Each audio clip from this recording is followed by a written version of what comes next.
Welcome everyone. Today we're going to be discussing briefly foreign exposures as it pertains to your insurance program. A lot of people have international business exposures to some degree, whether it's travel, whether it's offshoring, whatever, and very few people give much thought to the implications for your insurance program. We want to run through some of the highlights today. First off, most policies written in the United States are limited to those territories, US, Canada, and Puerto Rico, etc. The coverage is only good if a claim is made within that coverage territory. So right off the bat, if you're doing anything out of the country, you're probably running out of coverage when it comes to your US policies.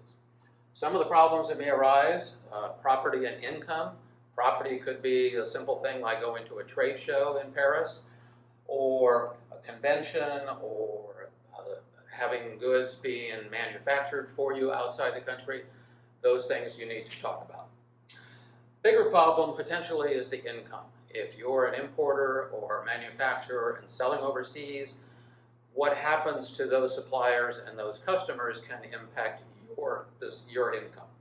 If you're importing from China and there's a fire at the plant in China, you have nothing to sell, you have a business income loss, but it's not going to be covered under your policies as they're probably written because the claim actually occurred in China.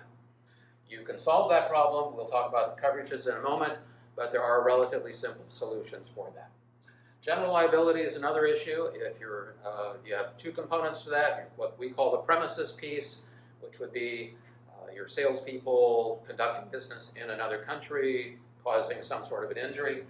The bigger issue is generally product liability. If you make a product, service a product, and a claim is made outside the country, you have no coverage under your US policy.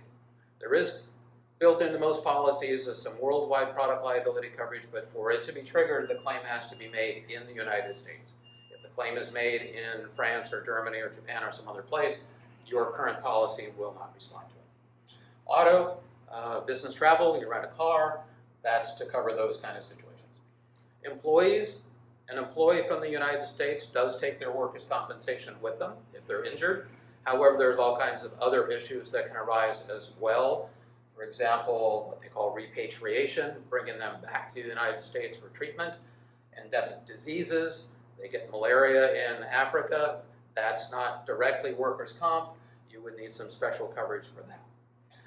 Kidnap and ransom, accidental death and disability, travel assistance, those kind of things are often built into the foreign package policies that we're going to talk about for a second.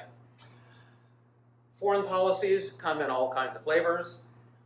Primary, that would be where you have an operation in Japan, for example. You're going to need to buy a policy from a Japanese company in Japan to cover that. Excess, you can have an umbrella policy or something that just stands over those. And there's something called DIC, which addresses the property issues. If something happens that's not covered under the Japanese policy but would have been covered under a US policy, you can get a US policy that kind of fills in the gap. It's called DIC, difference in conditions. It's very important when you're dealing with foreign policies because you don't really know what's in them.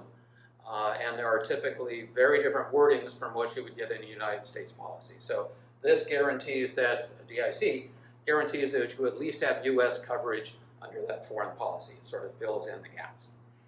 Okay, the foreign policy is the simple solution for people without serious exposures. It is a foreign package policy that addresses all of those issues. They start at only about $1,500. They're a very good buy. If you do any kind of travel or sell anything overseas, you should seriously think about that. If you have foreign manufacturers or key customers, then you really need to think about it, particularly for the property issues and income issues. Okay? If you have any more questions, give us a call. We'd be happy to talk about it. Thank you very much.